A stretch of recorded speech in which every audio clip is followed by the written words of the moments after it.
Hello future doctors, मैं हूं अविनाश और एक ऐसा इंपॉर्टेंट कंसेप्ट है जो कि जिसके बारे में मैं डिस्कस करना चाहता हूं, जिसके बेसिस पे आपको ये समझ में आ जाएगा कि आपको अब काउंसलिंग अगर करनी है तो किस बेसिस पे करनी है। ये वीडियो स्पेसिफिकली मैं उन स्टूडेंट्स के लिए बना रहा हूं जो प्राइवेट मेडिकल कॉलेज में एडमिशन लेना चाहते हैं। हालांकि ये वीडियो मैंने बहुत पहले बनाया है, लेकिन इस बार अभी मैं वापस इसे बना रहा हूं ताकि आपको ये सारी चीज़ें और क्लियर हो जाए। थोड़ा बहुत क्लैरिटी जो मिसिंग है वो भी ऐड कर दूंगा मैं। उसके साथ साथ सबसे इंपॉर्टेंट चीज़, हम एक इंपॉर्टेंट चीज़ पे भी डिस्कशन करेंगे कि अगर ओपन स्टेट और क्लोज स्टेट इतनी सारी होती हैं तो हमें कितनी स्टेट्स की काउंसलिंग में पार्टिसिपेट करना चाहिए, इस पे भी डिस्कशन करेंगे।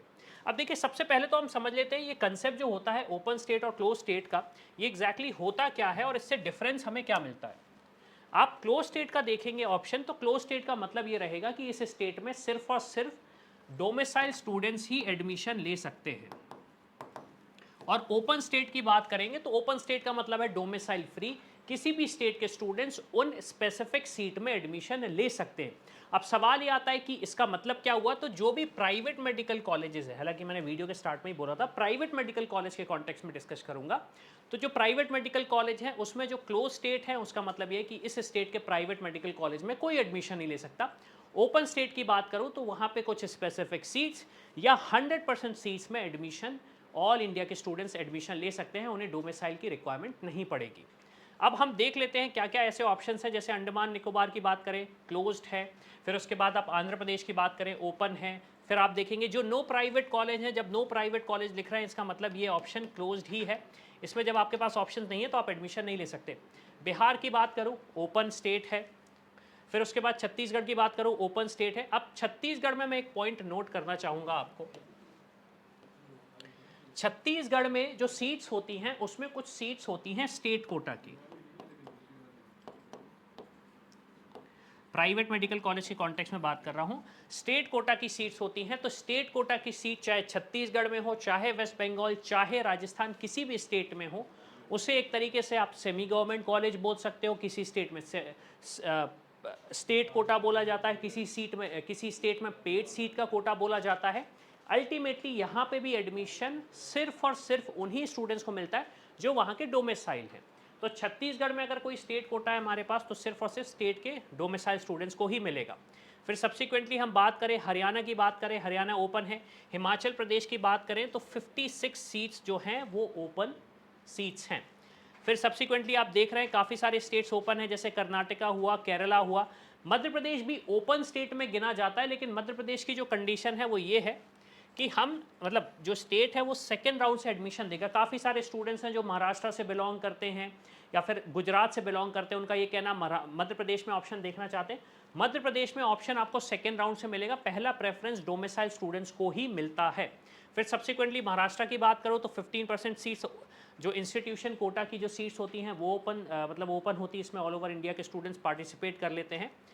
सब्सिक्वेंटली फिर अगर हम बात करें राजस्थान स्टेट की, तो राजस्थान ओपन है लेकिन थर्ड राउंड से ओपन होगा, मतलब फर्स्ट 2 राउंड में डोमिसाइल स्टूडेंट्स को सीट का प्रेफरेंस मिलता है, फिर थर्ड राउंड से ओपन टू ऑल इंडिया के स्टूडेंट्स को किया जाता है। फिर सब्सिक्वेंटली पंजाब की बात करूं तो पंजाब क्लोज स्टेट ही बोला जाएगा, क्योंकि जो सीएमसी लुधियाना कैंपस है सिर्फ उसमें ही 5 सीट्स हैं जो ओपन है, सारे इंडिया के स्टूडेंट्स उसमें पार्टिसिपेट कर सकते हैं, एडमिशन ले सकते हैं। फिर फाइनली अगर हम बात करें उत्तराखंड, तो अराउंड 50% सीट्स ओपन हैं। अब इन स्टेट्स में डीम्ड यूनिवर्सिटीज़ भी हैं। अब जैसे मैं महाराष्ट्र की बात करूं, महाराष्ट्र में जो डीम्ड यूनिवर्सिटीज़ हैं, क्या इनमें भी सिर्फ 15% जो इंस्टीट्यूशन कोटा है उसमें ही एडमिशन मिलेगा? तो आंसर है नहीं।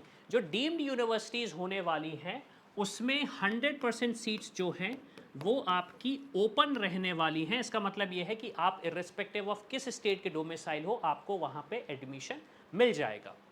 अब सवाल ये आता है कि इतने सारे स्टेट्स ओपन है, मतलब मैं सारी स्टेट्स में पार्टिसिपेट कर सकता हूँ, तो प्रोसेस क्या रहेगा? तो प्रोसेस मैं आपको बड़ा सिंपल समझा देता हूँ। आपने बोला सर मुझे एमसीसी काउंसलिंग में पार्टिसिपेट करना है, बिहार में पार्टिसिपेट करना है, कर्नाटका में पार्टिसिपेट करना है, और उसके साथ साथ मैं पार्टिसिपेट करना चाहूँगा उत्तराखंड में।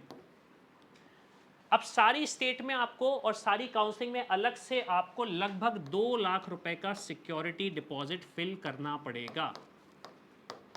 2-2 लाख रुपए का security deposit on an average आपको पे करना पड़ेगा।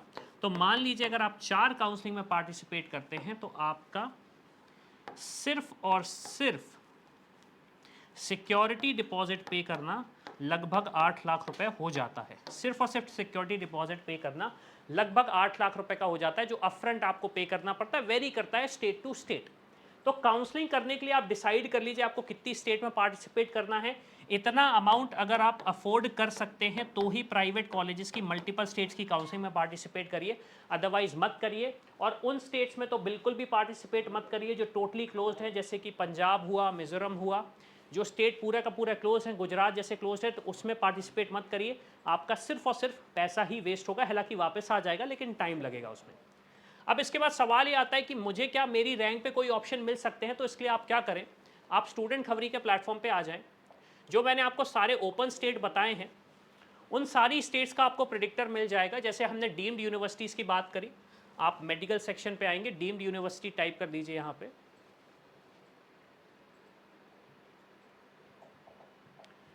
आप डीम्ड टाइप कर दीजिए तो आपको डीम्ड यूनिवर्सिटी का प्रेडिक्टर मिल जाएगा। आपने कहा सर मुझे उत्तर प्रदेश में ऑप्शन देखना है, तो आपको उत्तर प्रदेश का प्रेडिक्टर मिल जाएगा। तो आपको उत्तर प्रदेश का जैसे कि आप देखेंगे BDS, MBBS सारे के सारे प्रेडिक्टर्स आपको मिल जाएंगे। तो उसको यूज़ करके आप फाइंड आउट कर सकते हैं कि आपके पास ऑप्शन क्या हो सकते हैं।